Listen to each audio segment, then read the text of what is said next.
Assalamualaikum warahmatullahi wabarakatuh. Salam sejahtera bagi kita semua. Perkenalkan, nama saya Okto Rindu Marudito Sinaga, NIM 2019 520161. Saya akan mempresentasikan tugas UAS saya, mata kuliah pengadaan barang dan jasa, kelas A. Pengadaan barang dan jasa. Pengertiannya, menurut bab 1, Ketentuan Umum Pasal 1 Perpres nomor 16 tahun 2018, disebutkan bahwa pengadaan barang atau jasa adalah kegiatan untuk memperoleh barang atau jasa oleh kementerian atau lembaga atau satuan kerja, perangkat daerah atau institusi lainnya, yang prosesnya dimulai dari perencanaan kebutuhan sampai diselesaikannya seluruh kegiatan untuk memperoleh barang atau jasa. Tujuannya adalah pengadaan barang atau jasa. Pemerintah mempunyai peran penting dalam mensukseskan pembangunan nasional dalam rangka peningkatan pelayanan publik baik pusat maupun daerah. Tujuannya tersebut adalah menghasilkan barang atau jasa yang terdapat dari setiap uang yang dibelanjakan, diukur dari aspek kualitas, jumlah, waktu, biaya, lokasi, dan penyedia. Yang kedua, meningkatkan penggunaan produksi dalam negeri. Yang ketiga, meningkatkan peran serta usaha mikro, usaha kecil, dan usaha menengah. Yang keempat, meningkatkan peran pelaku usaha nasional. Yang kelima, mendukung pelaksanaan penelitian dan pemanfaatan barang atau jasa hasil dari penelitian. Yang keenam, meningkatkan keikutsertaan industri kreatif. Yang ketujuh, mendorong pemerataan ekonomi. Yang kedelapan, mendorong pengadaan berkelanjutan. Pokok-pokok perubahan dari Perpres nomor 16 tahun 2019 ke Perpres nomor 12 tahun 2021. Pokok-pokok perubahan yang terjadi yaitu antara lain tujuan pengadaan, pelaku pengadaan, pemilihan penyedia, pengecualian UMKM, sanksi, pelayanan hukum, serta ketentuan peralihan. Berikut ini adalah tugas Perpres nomor 16 tahun 2018. Terdapat perubahan pengaturan gitu. Yang pertama, tugas PPHO atau JPHP. Yang kedua, persyaratan penyedia. Yang ketiga, penyebutan merek. Yang keempat, kewajiban penggunaan produk dalam negeri. Yang kelima, harga perkiraan. Yang keenam, jaminan penawaran dan sanggah banding. Yang ketujuh, metode pemilihan penyedia. Yang kedelapan, jenis kontrak. Yang kesembilan, kontrak tahun jamak. Yang kesepuluh, pengadaan langsung jasa konsultansi. Yang kesebelas, pemesanan e-purchasing. Yang ke-12, uang muka kontrak tahun jamak. Yang ke-13, perubahan kontrak. Yang ke-14, penyelesaian harga. Yang ke-15, penanganan keadaan darurat. Yang ke-16, tender atau seleksi internasional. Yang ke-17, UKPBJ.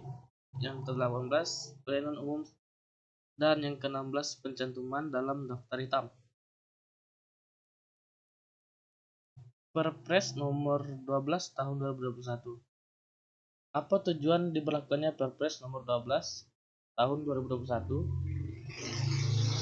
Kapan diberlakukannya Perpres nomor 12 tahun 2021? Dan peran penting apa dalam pemberlakuan Perpres nomor 12 tahun 2021?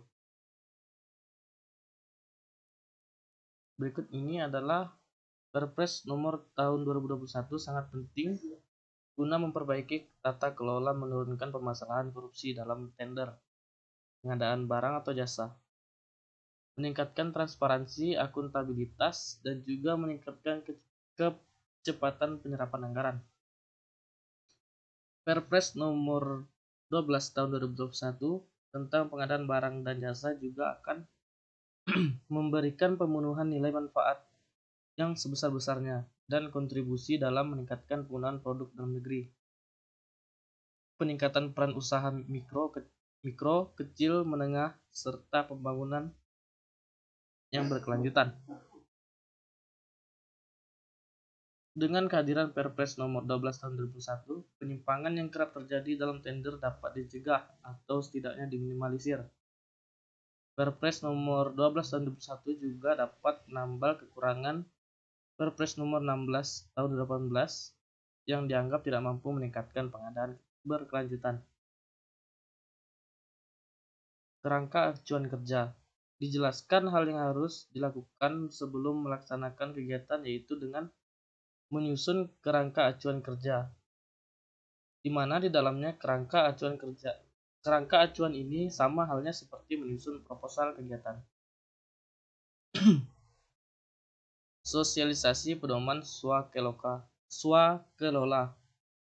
Swakelola adalah cara memperoleh barang jasa yang dikerjakan setiap kementerian atau lembaga atau perangkat daerah ataupun kelompok masyarakat. Swakelola juga terdiri dari beberapa tipe yang dilaksanakan oleh ormas sampai kelompok atau lembaga atau perangkat daerah. Tata cara evaluasi penawaran merupakan kegiatan panitia pengadaan dalam meneliti dan menilai semua dokumen penawaran yang disampaikan oleh calon penyedia jasa. Evaluasi penawaran. Evaluasi penawaran dibagi menjadi dua, yaitu yang pertama evaluasi sampul 1, yang kedua evaluasi biaya atau penawaran harga. Evaluasi sampul 1 yaitu evaluasi administrasi dan teknis. Evaluasi penawaran.